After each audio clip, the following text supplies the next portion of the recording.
मुंबई मंत्रालयात म्हैसाळ उपसा सिंचन योजनेचा विसर्ग वाढवण्याबाबत आमदार गोपीचंद पडळकर यांची जलसंपदा मंत्री राधाकृष्ण विखे पाटील यांच्या अध्यक्षतेखाली बैठक संपन्न।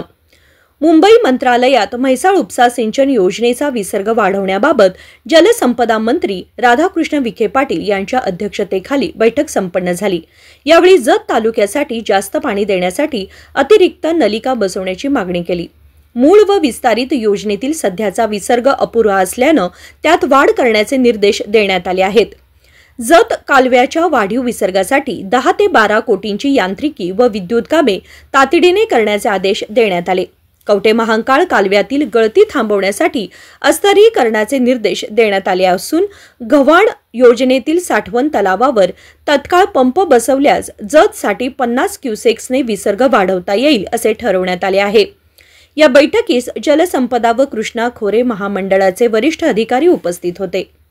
Bureau report, SBN Marathi, Mumbai.